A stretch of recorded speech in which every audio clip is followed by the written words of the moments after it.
Hello everyone. Most important topic नीति निर्देशक तत्व लेके आज मैं आई हूँ और ये आपका 5 मिनट का ही वीडियो है, ज़्यादा नहीं है, लेकिन इसमें आपके सारे नीति निर्देशक तत्व शामिल किए गए हैं। वो आर्टिकल शामिल किए गए हैं नीति निर्देशक तत्व के, जो आपके पेपर के पॉइंट ऑफ व्यू से बहुत ही ज़्यादा इंपॉर्टेंट है। इसमें आप इस क्लास को देखने के बाद आप प्रीवियस ईयर उठा के देखिएगा। आप चाहे आरओ का प्रीवियस उठाएँ, आप ईसीएस का प्रीवियस उठाएँ, या फिर किसी भी अदर एग्जाम का प्रीवियस उठाएँ, या फिर आप एग्जाम देने जाएँ, आपको यहाँ से डायरेक्ट क्वेश्चन मिलेंगे। आप किसी भी टेस्ट सीरीज़ की टेस्ट सीरीज सॉल्व करें, किसी भी कोई भी टेस्ट सीरीज आप सॉल्व करें, आपको यहाँ से डायरेक्ट क्वेश्चन मिलेंगे। आपको बहुत ही ज़्यादा बेनिफिशियल ये क्लास आपको होने वाली है। तो इस तरह की क्लासेस पाने के लिए आप टेलीग्राम चैनल ज्वाइन करना मत भूलिएगा, क्योंकि इसकी सारी पीडीएफ आपको टेलीग्राम चैनल पे मिलेगी। और विमान पीसीएस को लाइक कीजिए, सब्सक्राइब कीजिए। चलिए अपने टॉपिक्स को स्टार्ट करते हैं बिना टाइम वेस्ट किए। आज का जो टॉपिक है वो नीति निर्देशक तत्व है। ओके, आज का टॉपिक है राज्य के नीति निर्देशक तत्व। इस नीति निर्देशक तत्व को पढ़ने के बाद आप किसी भी एग्ज़ाम का प्रीवियस ईयर उठा लीजिए, टेस्ट सीरीज़ उठा लीजिए, या फिर किसी भी एग्ज़ाम को आप देने जाएंगे, इसके ये पढ़ने के बाद आपका कहीं भी कोई भी क्वेश्चन नीति निर्देशक तत्व में रुक नहीं सकता। चलिए पढ़ते हैं हम लोग बिना टाइम वेस्ट किए हुए। राज्य के नीति निर्देशक तत्व संविधान में भाग 4 में इनको शामिल किया गया है और ये 36 से 51 के अंतर्गत आते हैं। इनकी प्रेरणा आयरलैंड के संविधान से ली गई है। इसे न्यायालय के द्वारा लागू नहीं किया जा सकता, यानी इसे वैधानिक शक्ति प्राप्त नहीं की गई है। ओके, आगे बात करें तो विधि बनाने में इन तत्वों को लागू करना राज्य का कर्तव्य होगा, यानी भारतीय संविधान के अनुसार राज्य का नीति निर्देशक तत्व शासन के लिए आधारभूत है, राज्य के लिए बहुत इम्पोर्टेंट है। आगे बात करें तो राज्य के नीति निर्देशक तत्वों को भारतीय संविधान में शामिल किए जाने का उद्देश्य सामाजिक और आर्थिक प्रजातंत्र को स्थापित करना है।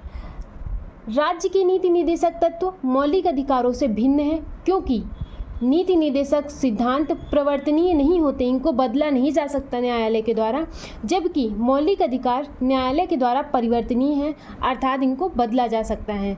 नीति निर्देशक सिद्धांत गैर वाद योग्य हैं और मौलिक अधिकार आपके वाद योग्य हैं। ओके, आगे बात करें, कल्याणकारी राज्य की संकल्पना का समावेश नीति निर्देशक तत्वों के सिद्धांत के अंतर्गत समाहित है। ठीक है, अब हम लोग आगे बात करते हैं अपने नीति निर्देशक तत्वों में। तो इनमें हमने इम्पॉर्टेंट नीति निर्देशक तत्व रखे हैं, सारे नहीं रखे हैं, जो आपके एग्जाम के पॉइंट ऑफ व्यू से बहुत ही ज़्यादा इम्पॉर्टेंट हैं।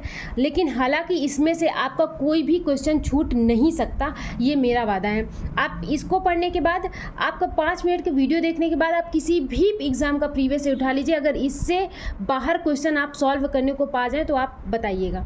ठीक है, मैं वादे के साथ कहती हूँ, मैं कोई घटिया कंटेंट लेके नहीं आती हूँ। मैं लाती हूँ 5 मिनट का टॉपिक्स, लेकिन बहुत ही ज़्यादा इंपॉर्टेंट होता है, जो आपके लिए बहुत ही ज़्यादा एग्जाम के लिए और रिवीजन के लिए पॉइंट ऑफ व्यू से बहुत ही ज़्यादा इंपॉर्टेंट है। चलिए बात करते हैं नीति निर्देशक तत्वों की। तो 39A में स्त्री और पुरुष सभी नागरिकों को जीविका के पर्याप्त साधन प्राप्त करने का अधिकार है। ठीक है, अधिकार है, यहाँ पे है होना चाहिए। चलिए आगे बात करते हैं। आर्टिकल 39 में आपके धन का समान वितरण का समावेशन किया गया है।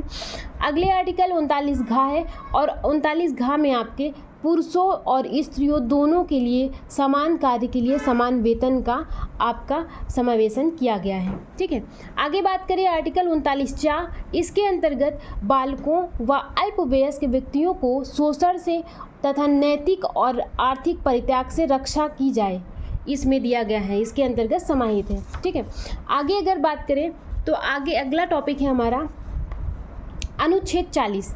अनुच्छेद 40 में ग्राम पंचायतों के संगठन को समाहित किया गया है।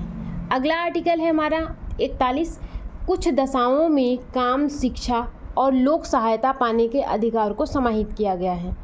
अगला आर्टिकल है अनुच्छेद 42, इसमें काम की न्याय संगत और मनावोचित दशाओं तथा प्रसूति सहायता का उपबंध किया गया है। ओके, आगे अब अगला जो आर्टिकल है वो है आपका अनुच्छेद 43 यानी कि 43। इसके अंतर्गत कर्मकारों के लिए निर्वाचन, मजदूरी एवं कुटीर उद्योगों को प्रोत्साहन करने का अधिकार समाहित किया गया है। अगला आपका अनुच्छेद है अनुच्छेद 44। अनुच्छेद 44 में नागरिकों के लिए समान सिविल संहिता इसके अंतर्गत समाहित है। अगला आर्टिकल है हमारा 46 यानी कि 46, और इसके अंतर्गत अनुसूचित जातियों, अनुसूचित जनजातियों और अन्य दुर्बल वर्गों की शिक्षा और अर्थ संबंधी हितों की अभिवृद्धि करना समाहित है। अगला आर्टिकल है हमारा 48, और इसके अंतर्गत कृषि और पशुपालन संगठन को समाहित किया गया है। अगला आर्टिकल है हमारा 48 का, इसके अंतर्गत पर्यावरण का संरक्षण तथा संवर्धन और वन एवं जीवों की रक्षा इसके अंतर्गत समाहित की गई है। अगला जो हमारा आर्टिकल है वो है 49 के अंतर्गत राष्ट्रीय महत्व के स्मारकों, स्थानों और वस्तुओं का संरक्षण इसके अंतर्गत समाहित किया गया है। अगला जो आर्टिकल है हमारा 50 यानी कि 50 के अंतर्गत कार्यपालिका और न्यायपालिका का पृथक्करण को समाहित किया गया है। अगला जो हमारा आर्टिकल है वो है 51 यानी 51, इसके अंतर्गत अंतर्राष्ट्रीय शांति और सुरक्षा की अभिवृद्धि को समाहित किया गया है। आगे अगर हम बात करें नीति निर्देशक तत्वों में, तो इसमें ये क्वेश्चन जरूर पूछे जाते हैं कि 42वें संविधान संशोधन के द्वारा जोड़े गए नीति निर्देशक तत्व कौन कौन से हैं। तो मैंने आर्टिकल्स लिख दिए हैं क्योंकि मैंने डिटेल में इसके अंतर्गत बता रखा है। आप जब आर्टिकल्स पढ़ेंगे और इनको याद करेंगे तो आपको याद आ जाएगा कि इसके अंतर्गत क्या क्या प्रावधान दिए गए हैं।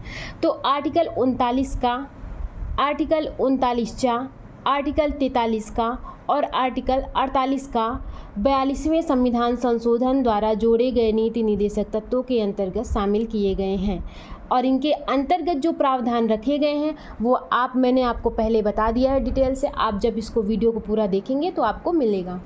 अगला जो है आपका नोट वो है गांधीवादी सिद्धांत पर आधारित नीति निर्देशक तत्व।